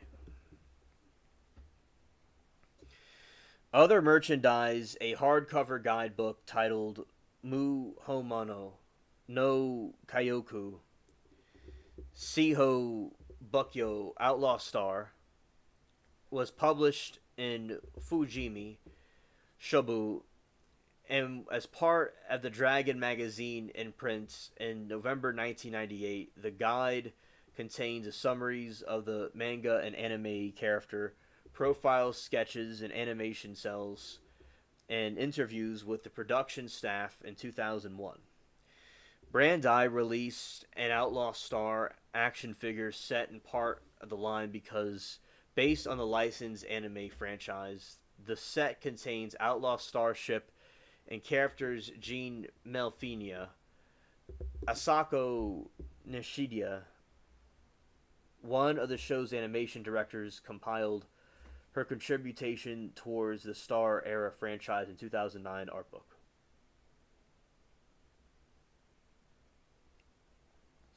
Oh, I know. I agree. I know.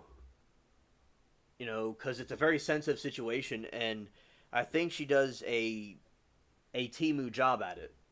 A Timu job. Like, she could have won a case or two, maybe, or done better if someone defended her. But those narcissistic people that take it, those like psychopathic people like her, just think that she is going to defeat everybody.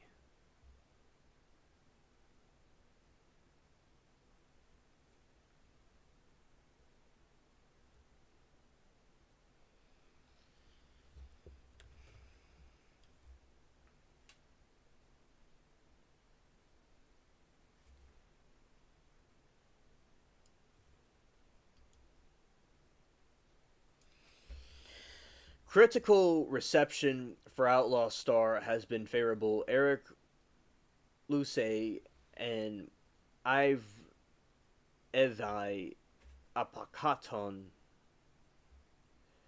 and Michael Pryor of EX.org all gave similarly positive reviews for the Japanese manga, Japanese anime, and English anime versions of Outlaw Star, respectively. Luce was contemporarily the manga's raw yet good and distinctive artwork, detail the backgrounds and good placements of characters among another. However, he was annoyed that all women have been disturbing tendencies to all have been the same silicone stiffened chests, and that characters typically wear mad grins. Upatakon found the artwork of the anime version to be good and particularly enjoyed the opening sequence, but took issue with the occasionally inconsistent character designs. He also appreciated the show's dichotomy between serious and humorous subjects. That Treehouse Sting in the Keys, that guy is okay, defend himself, but at the difference between him and Lori. Exactly. It may have to depend on the circumstances. Maybe in some circumstances they can't defend themselves. And that's a proposition that could be made. Definitely. Pryor found the main protagonist, Jean, to be a matter. Shown in the tutelar ship,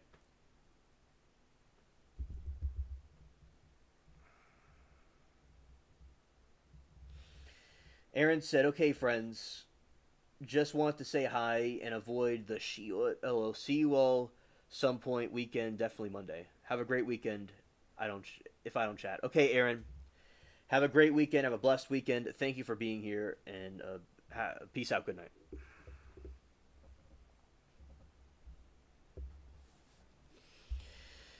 The grappler mode, how it communicates with the crew.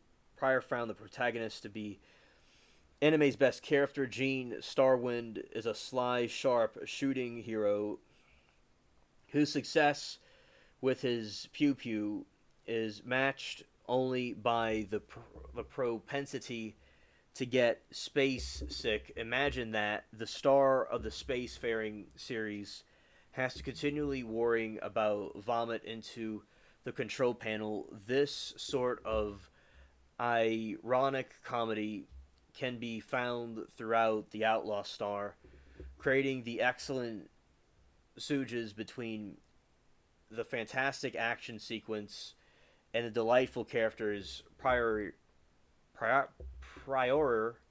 was intrigued by its other characters as well and was impressed by the sharp but fluid animation style and the spaceship designs. Mania.com. I'm thinking of something else. David Owens appreciated the artistic. Oh, okay, and a good night to you too. Good night to you too. And we had a nice slumber party here. The other characters as well, and was impressed by the sharp but fluid animation style and space designs. Mania.com's David Owens appreciated the artistic specifically the characters, nearly all of which he included found likable. Jacob Chorosh of the Theme Anime reviews additionally noted animation quality throughout, although he proclaimed the vehicle designs of Outlaw Star are to be suburb protoculture addicts, and Martin Alute judged the animation characters designed to be less lucky and lacking the special aura of the sunrise. Acclaimed 1998 the series of Cowboy Bebops and Jonathan Clements, Helen McCarthy, authors of the anime encyclopedia, arguably denoted Outlaw Star to no competition for the Cowboy Bebop in terms of style, content, or execution.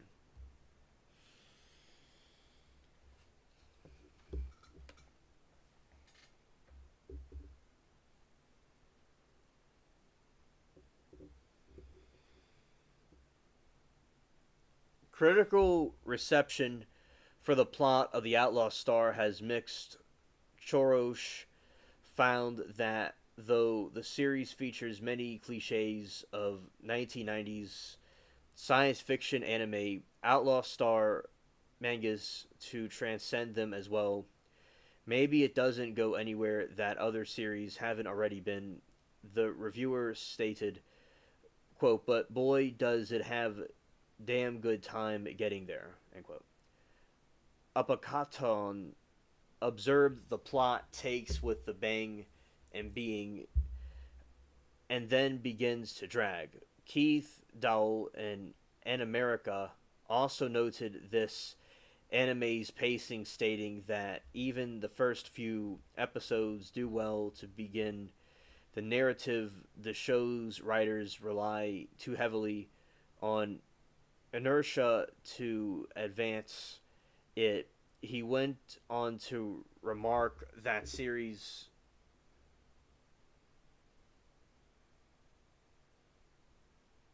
aura. Alright, Duke. Thanks.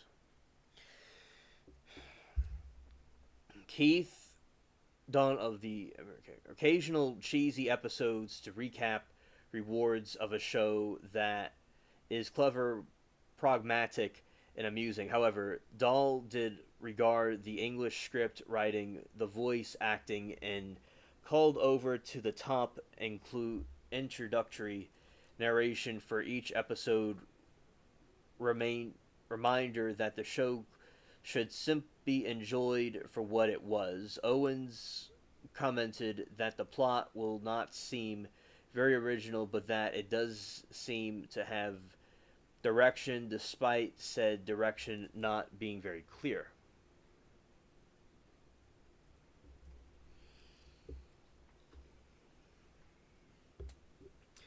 Outlaw Star has received very modest commercial success and Miss Colvanius viewer recognition. Outlaw shipments.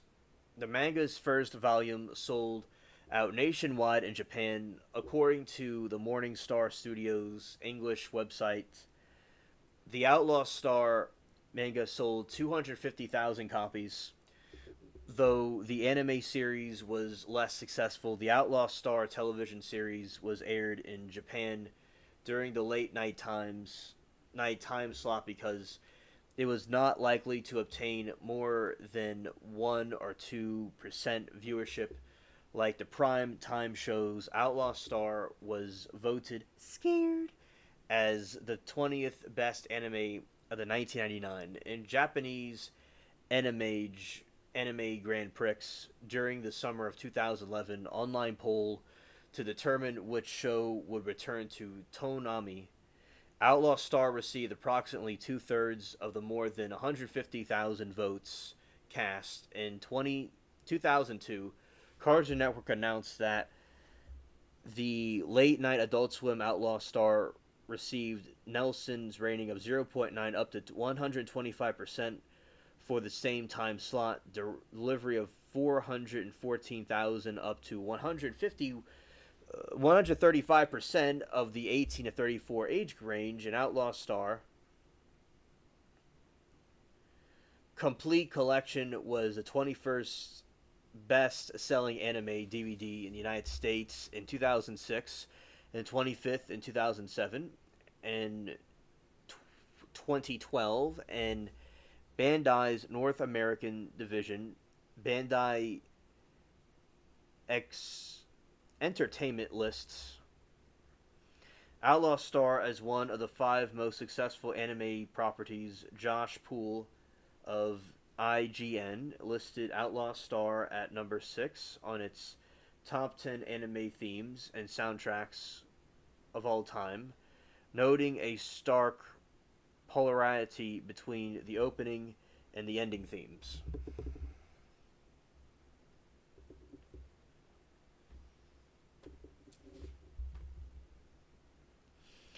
In 1999, Sunrise produced a spin-off television series titled Angel Links Siho Tenshi Enjeru Rinkusu Angels of the Stars Angel Links. Outlaw Star and Angel Links take place in the same universe. Characters from both series appeared in episodes of Outlaw Star, but the two have little else in relation. Morning Star Studios also drafted a proposed sequel to Outlaw Star in the form of a single episode, OVA special titled Outlaw Star 2 Sword of Wind, an official website with character designs and outlines. Set 3 years after the events Outlaw Star, it was continued the adventures of Gene Starwind and his starship name Sword of Wind, due to the lack of franchise popularity in Japan and the busy schedule of animation director Mitsuru Hongo. No production date was set. In October 2001, Aniko commented that his team only had static preliminary plans in the sequel series and that they could perhaps continue the manga series in the future.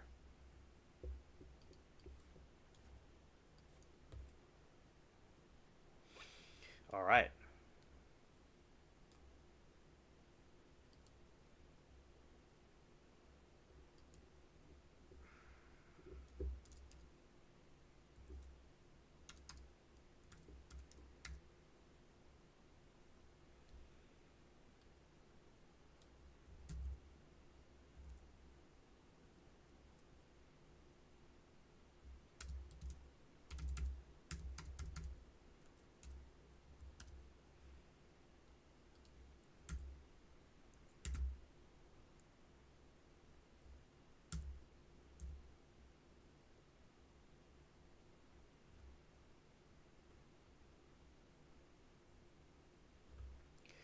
All right.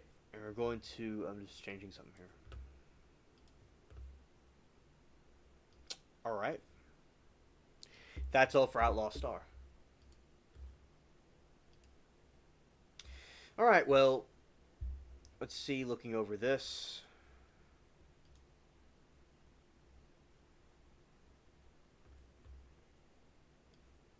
Okay. Well, we are finished with the stream. We have ended everything. All right. So that is all for tonight, everybody. And I was a very great stream. Y'all did excellent. Very great chat. And I thank you all for hitting the like button and sharing this and hanging out with me. And hope everybody has a really blessed, amazing weekend. And see you all on the next one. And peace.